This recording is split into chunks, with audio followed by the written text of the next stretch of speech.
दोस्तों नमस्कार। आप हमारे साथ सुन रहे हैं स्टोरी विथ रणजीत। सुनिए सुकून से।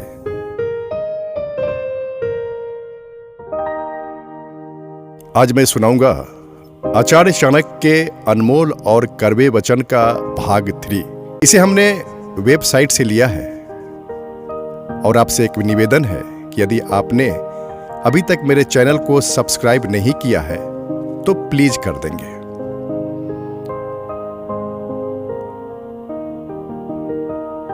जो व्यक्ति बीमारी में, दुख में, गरीबी में, शत्रु द्वारा कोई संकट खड़ा करने पर, शासकीय कार्यों में और परिवार में किसी की मृत्यु के समय हमारे साथ उपस्थित रहे, वही हमारा शुभचिंतक है। इन परिस्थितियों में साथ निभाने वाले व्यक्ति का साथ कभी नहीं छोड़ना चाहिए। बुद्धिमान व्यक्ति भी तब घोर परेशानी में घिर जाता है जब वह किसी मूर्ख व्यक्ति को यह समझाने की कोशिश करता है कि सही क्या है और गलत क्या है। अच्छा मनुष्य भी तब कष्ट भोगता है जब उसे दुष्टा पत्नी का पालन पोषण करना पड़ता है। जब कोई व्यक्ति किसी दुखी व्यक्ति के साथ बहुत ज्यादा मेलजोल बढ़ा लेता है तो उसे भी कष्ट उठाना पड़ता है। बुरी पत्नी, झूठा दोस्त, बदमाश नौकर और सांप के साथ रहना मरने जैसा होता है। हर व्यक्ति को भविष्य में आने वाली मुसीबतों से निपटने के लिए धन जमा करना चाहिए और जरूरत पड़ने पर धन दौलत का त्याग करके भी अपनी पत्नी की रक्षा करनी चाहिए। लेकिन जब आत्मा के रक्षा की बात आए, उसे धन और पत्नी दोनों को तुच्छ समझना चाहिए। भविष्य में आने वाली मुसीबतों के लिए धन एकत्रित करना चाहिए। उस स्थान में निवास नहीं करना चाहिए जहां आपकी इज्जत ना हो, जहां आप जीविका चलाने के लिए धन नहीं कमा सकते, जहां आपका कोई दोस्त नहीं हो और जहां आप ज्ञान की बात नहीं सीख सकते हैं। ऐसे स्थान पर एक दिन भी नहीं रहना चाहिए जहां 5 निम्न बातें नहीं हो। एक अमीर व्यक्ति, वेदों को जानने वाला ब्राह्मण, एक राजा, एक नदी और एक डॉक्टर। बुद्धिमान व्यक्ति को ऐसे देश में कभी नहीं जाना चाहिए जहां पैसा कमाने का कोई साधन न हो, जहां लोगों में सही गलत का डर न हो, जहां लोगों में शर्म न हो, जहां के लोग बुद्धिमान न हो, जहां लोग दान धर्म न करते हो। आचार्य चाणक्य कहते हैं, नौकर की परीक्षा तब होती है जब वह कर्तव्य का पालन नहीं करता है। रिश्तेदारों की परीक्षा तब होती है जब आप पर कोई मुसीबत आती है। दोस्त की परीक्षा मुश्किल घड़ी में होती है और जब बुरे समय में पत्नी की परीक्षा होती है। अच्छा दोस्त वही है जो आपको निम्न स्थितियों में अकेला नहीं छोड़ता है, जैसे जरूरत पड़ने पर, किसी दुर्घटना पड़ने पर, अकाल पड़ने पर, जब युद्ध हो रहा हो, जब आपको राज दरबार में जाना पड़े और जब आपको श्मशान घाट जाना पड़े। जो व्यक्ति किसी नाशवान वस्तु के लिए कभी नाश नहीं होने वाली चीज को छोड़ देता है तो उसके हाथ से अविनाशी वस्तु तो चली ही जाती है और इनमें से भी कोई संदेह नहीं कि वह नाशवान वस्तु को भी खो देता है। हमें इज्जतदार घर की कन्या से ही विवाह करना चाहिए। किसी बुरे घर की बहुत सुंदर कन्या से कभी विवाह नहीं करना चाहिए। विवाह हमेशा बराबरी वाले घरों में अच्छा होता है। इन 5 लोगों पर कभी विश्वास न करें, जैसे नदियां, जिन लोगों के पास अस्त्र शस्त्र हो, नाखून और सींग वाले जानवर, औरतें, राजघराने के लोगों पर। अगर हो सके तो विष से भी अमृत निकाल लेना चाहिए। यदि सोना गंदे स्थान में भी गिरा हुआ हो तो उसे उठा लेना चाहिए। नीच कुल में जन्म लेने वाले व्यक्ति से भी ज्ञान की बातें सीखना चाहिए। बदनाम घर की स्त्री भी महान गुणों से संपन्न हो तो उसे ग्रहण करना चाहिए।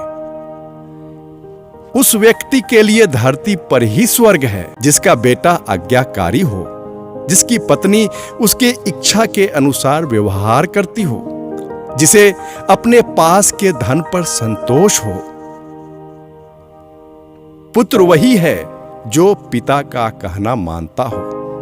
पिता वही है जो पुत्रों का पालन पोषण करता हो। मित्र वही है जिस पर विश्वास किया जा सकता है, और पत्नी वही है जिससे सुख मिले। ऐसे लोगों से दूर रहें जो आपके मुंह में तो मीठी मीठी बात करते हैं, लेकिन आपके पीठ पीछे आपको बर्बाद करने की योजना बनाते हैं। ऐसे लोग उस जहर भरे घड़े के समान होते हैं जिसकी ऊपरी सतह दूध से भरी है, लेकिन नीचे जहर ही जहर भरा हुआ है। बुरे दोस्त पर कभी विश्वास नहीं करना चाहिए। साथ ही एक अच्छे दोस्त पर भी विश्वास नहीं करना चाहिए, क्योंकि यदि ऐसे लोग आपसे रुष्ट होंगे तो आपके सभी राज सभी को बता देंगे।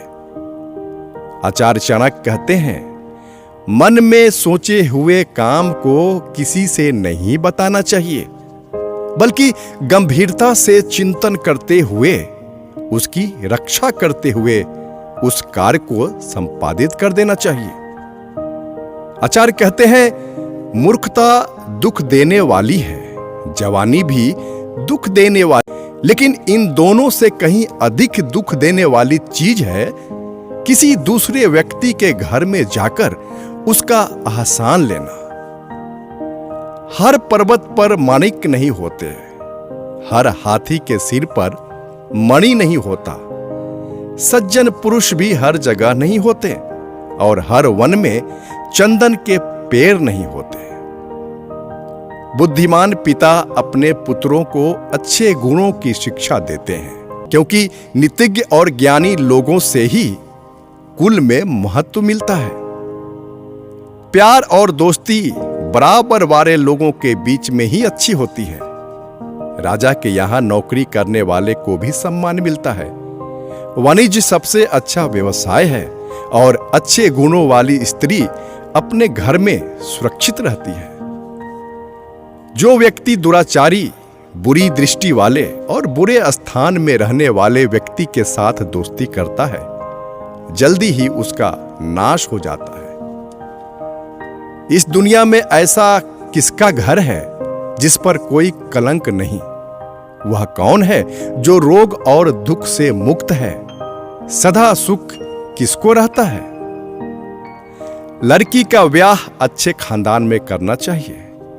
पुत्र को अच्छी शिक्षा देनी चाहिए। शत्रु को आपत्ति और कष्टों में डालना चाहिए, और मित्रों को धर्म कर्म में लगाना चाहिए। जब प्रलय का समय आता है तो समुद्र भी अपनी मर्यादा छोड़कर किनारों को छोड़ अथवा तोड़ जाते हैं, लेकिन सज्जन पुरुष प्रलय के समान भयंकर आपत्ति और विपत्ति में भी अपनी मर्यादा नहीं बदलते। मूर्खों के साथ मित्रता नहीं रखनी चाहिए, उन्हें त्याग देना ही उचित है, क्योंकि प्रत्यक्ष रूप से वे दो पैरों वाला पशु के समान है, जो अपने धारदार वचनों से वैसे ही हृदय को छलनी करता है जैसे अदृश्य कांटा शरीर में घुसकर छलनी करता है।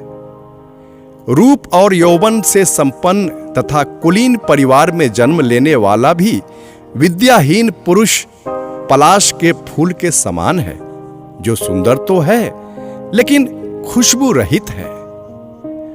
कोयल की सुंदरता उसके गायन में है, एक स्त्री की सुंदरता उसके अपने परिवार के प्रति समर्पण में है। एक बदसूरत आदमी की सुंदरता उसके ज्ञान में है और एक तपस्वी की सुंदरता उसकी क्षमाशीलता में है। जिस प्रकार केवल एक सूखा हुआ जलता वृक्ष संपूर्ण वन को जला देता है, उसी प्रकार एक ही कुपुत्र सारे कुल के मान मर्यादा और प्रतिष्ठा को नष्ट कर देता है। 5 साल तक पुत्र को लाड़ प्यार से पालना चाहिए। 10 साल तक उसे छरी से मार कर डराएं। लेकिन जब वह 16 साल का हो जाए तो उससे मित्र के समान व्यवहार। धन की देवी लक्ष्मी स्वयं वहां चली आती है जहां मूर्खों का सम्मान नहीं होता है। अनाज का अच्छे से भंडारण किया जाता है। पितरी पत्नी से आपस में लड़ाई बखेरा नहीं होता है।